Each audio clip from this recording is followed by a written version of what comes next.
It's your boy King Ed the Great coming at y'all with another video. So, in the midst of us being in quarantine, I wanted to go ahead and follow up on my wrestling. I haven't really been interested in catching anything wrestling related since this whole coronavirus ordeal, since WrestleMania, because there's nothing really interesting about watching empty arena matches at all. So, I went ahead on the network and I started looking at some of the classics. And for this video here, I want to talk about Taz, the human suplex machine. For those who don't know who Taz is, look on the WWE network on the ECW archives from 1995 up to 1999. Taz as a character was ahead of his time. He brought the MMA effect to professional wrestling alongside Ken Shamrock in the late 90s. This is before Brock Lesnar came. And see, Taz's whole attitude, you would think this is the baddest MF walking on the planet.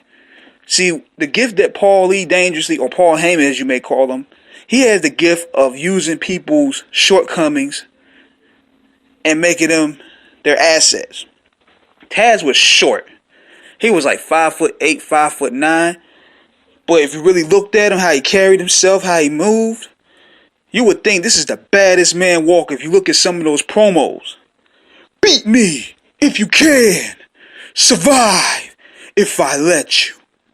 He came out there with the towel over his head. He had Bill Alfonso as his manager with the referee whistle. He had the bad music. You knew somebody was going to get their ass whipped when Taz pulled up. And Taz he was strong. He was dumping people over their heads twice his size. Then he had the Kataha Jame, which was his finisher. The chokeout move. Man, Taz was like one of the biggest stars of ECW. And everybody may look back and be like, man, Taz made a mistake leaving ECW. I look at it like, if you look at what ECW really was, it was chaos. So Taz had to do what he had to do for his family. He had to work in an environment where it was safer for him. And plus, he said himself that he missed the challenges. Because if you look at 1999, a lot of the wrestlers that was there in ECW, they were gone. A lot of people that would have gave him great programs were gone. So he was basically the champ, but he didn't really have no challenges. So he took the deal in 1999 along with the Dudleys and went to the WWF. But here's where I saw that it was going to be over for Taz. The debut he made with Kurt Angle was phenomenal. Everybody knew who he was. He had a pop at Madison Square Garden. For a guy to come out there from a bingo hall to get a pop at the Garden was huge. So that played an effect on where they was going to go from here, because they looked at it like, damn, he's coming from a bingo hall to the Madison Square Garden, the home of the WWF, and he's out popping our guys. We got to find a way to cool his momentum off. That was number one. But number two was this match here with Triple H. Look at the size difference.